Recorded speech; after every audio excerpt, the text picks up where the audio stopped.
Let's talk about the Miss Universe 2025 opening ceremony. My name is Dani Walker. Thank you for joining me.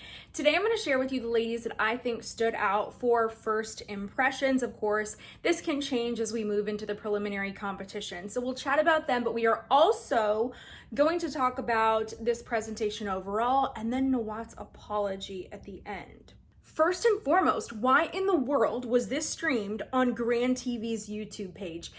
Even if Grand is producing this show, I see no real good reason why this show was not streamed on the Miss Universe YouTube page. I get it if it was streamed on a unique MGI platform, but that's not the case. It was YouTube, which means that MGI is going to get the benefit of the reach, the views, and of course the new subscribers, which really are, I think, some of the most valuable keys to growing your brand, because new subscribers hopefully are going to be returning subscribers. That was actually crazy to me. As a creator, that was crazy to me. I just don't even understand it from a business point of view. Like, imagine if Dior was streaming their runway show and they were like, hey everybody, don't forget to tune in to the Dior runway show on Chanel TV. Why wouldn't you just stream it on Dior TV, on your own platform? I don't understand that at all. Now, let me talk opening thoughts though for here. So this was MGI production at the MGI Studios, I believe is the name, or the MGI Hall. And it did remind me a lot of the presentation that we saw of Miss Universe Thailand as well. That was a really, really great production. I personally loved the opening of this. I love the reference of Thai boxing. We have a Thai pop singer here. Also, if you are in Phuket, I would encourage you to check out the Patong Boxing Stadium. I went with my friend on my first trip to Thailand and we had the best time. They even pick you up from your hotel or your Airbnb. It was so cool. What an experience. Anyways, I like that opening a lot. I also thought it was smart to feature the contestants four at a time, just like keep things running. There were a lot of contestants here. I am not a fan of grouping them together at the end. That felt like the repeat of a grand performance, and I think the organizations need to be separate. So with that said, I wish that they would have just exited right after they introduced themselves and did their little walk. I also really appreciate that they did the tribute to their queen that recently passed. I thought that was really, really a beautiful moment during the top of the show as well. Seeing as we have a top 30 this year, I'm actually going to share with you 25 of my favorites in no particular order. But let me start by talking about the bone that I have to pick with the glam teams. Now, I did hear drama online about the glam team saying that Raul brought Muba, which has in the past been a glam team sponsor for the pageant, and that Nawat's team brought in Chad. And there were some issues with that. I haven't been able to gather clear knowledge of it, but regardless, I don't know who was doing what for which contestant, but what was happening? I felt like the glam was so inconsistent for these ladies, and so many of them just looked like they'd been sitting in their makeup for 5 or 6 hours. Everything was looking a little bit too lived in for my liking, personally, for a first impression. So let's get into those first impressions. Indonesia, I love the traditional fabric. I love the dress that she wore here. I talked about her a bit. I just think that she's so beautiful, and I'm waiting to see a Miss Indonesia get crowned, so I'm rooting for her. Dominican Republic, immediately loved this glam, loved the gold dress on her. That looked fabulous, but now I'm like, well, does that mean she's not gonna wear gold for anything in the competition? I don't know. Sometimes contestants don't like to repeat colors, but gold looks great on her. She looked beautiful. China, honestly, she's been moving up for me in the competition. I've personally been loving her. Interesting to see her in a grand gown. I believe this gown was worn 2 years ago by Miss Grand Canada. I loved it then. I love it now. I feel like this is the 3rd time that I've seen this gown at a competition. Either way, we love a sustainable queen. Nicaragua. What did I say? What did I say in my other episodes about her arrival look and how I feel like she's just under the radar? She really is, but I hope that she's now on your radar after tonight. She looks stunning and elegant in that black gown. Belgium, I talked about how much I loved her at Miss World. I think she's beautiful. I think that the red looked really great on her, especially for this stage. I'm wondering if the ladies saw the staging in a rehearsal first and then were able to make their choices for their wardrobe, or if they just had already pre-selected and had to go with what they had. I'm very curious, but I think that the red looked really great on the stage and really beautiful on her. Mexico. First of all, love this color on her. I'm very, very glad. I feel like sometimes we see her in a lot of muted things and I just love the color. Beautiful skin and hair and all of that. And I'm just over here hoping that she really did get to enjoy that moment on stage, honestly. After everything that's transpired in the past couple of days, I just hope that she really enjoyed the night and that experience. Colombia, interesting gown choice. I wasn't loving the color so much. I just felt like it kind of fell flat for her, but I like the over-the-top style of the petals, and she is Colombia. She's beautiful, and she's been one of my favorites throughout the competition. Portugal, oh my gosh. Yes, I did not have her on my list, I don't think, prior to this, but wow, did she show up. Love the glam on her. Côte d'Ivoire, one of the contestants I am most excited about. So I saw that some people were not loving her black gown, but honestly, I kind of feel like it was a strategy, and give her a moment. Let her cook. Just appreciate the performance would be my message to everybody. I thought she was so gorgeous, and honestly, the black gown on her really stood out on the white stage, so I'm wondering if that was her strategy. I was shocked by Miss Universe Latina because I think that we forget. I have definitely forgotten because I was looking through the list of countries and I'm not thinking Universe Latina as a country, so it's not even crossing my mind. But don't forget, she competed against a lot of Latinas at her TV show competition, and so, you know, don't count her out. Don't ignore her. I thought she looked fabulous. I love the styling, and I felt like she was really showing up. Chile has been one of my personal favorites. Again, I do feel like we have seen better glam on her, but regardless of that, I just think she is so stunning. I don't think that the blue dress really was helping her on stage. We either need to see her dripping in crystals or we need to see her in a color, preferably more of a jewel tone or a darker color. France, oh my gosh, I loved how chic she looked. The hair, the dress, she looked like a celebrity. And I feel like that is what was special about the Trump era queens, is you would see such a wide array of gowns. Yes, some looked pageanty, but a lot of them were literally red carpet gowns, and I miss that. I know technically this is not judged, but you know what? I don't care. Ladies, my advice to you is just act like everything that you do is judged at a pageant. From the moment you arrive to the moment you get that crown on your head, just assume it's all judged. Brazil, yes. Yes, thank you for bringing the glam, one of my few contestants who did. I talked about her in my Sash Factor episode, and some people were like, oh, but she's just, you know, she's whatever. Excuse me?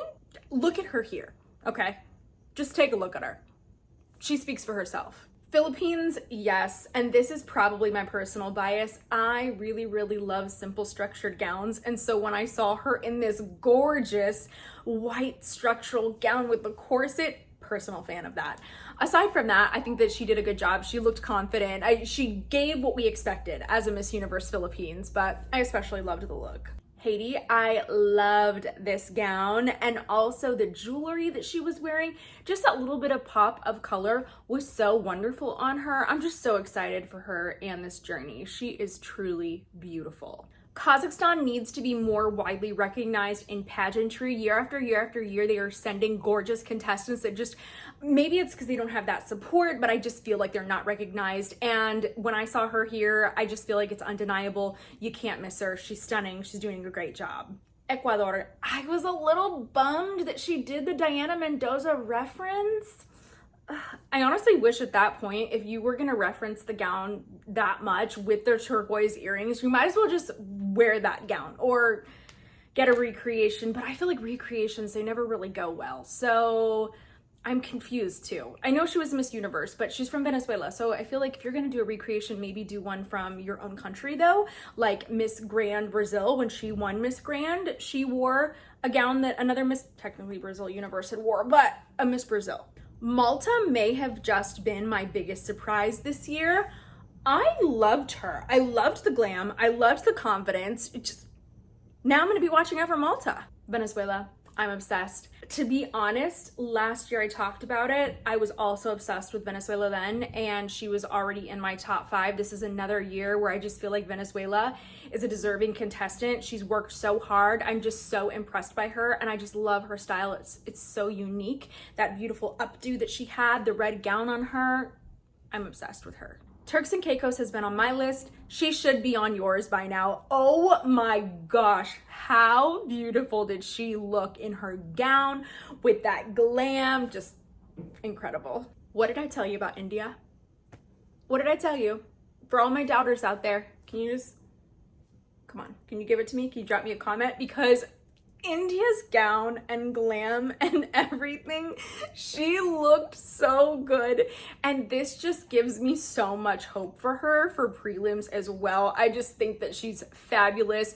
I want y'all to hear her speak too, and just go look back at her national competition, listen to her onstage question. She's incredible. Puerto Rico, I had a feeling I would love her. Y'all know that I have been loving her, and she's for sure on my list for a top 30, but most likely in that 10 or 6 or 3, whatever their breakdown is. I can see her getting very far in this competition. Thailand, yes, love the gown. I also like that the gown is sort of a nod to the other dresses that we saw her in during her national competition. Like, a lot of her dresses were like metallic, form-fitted, and there was always kind of some sort of detail up at the top. I don't know if that part of it was intentional, but I liked it. She looked gorgeous.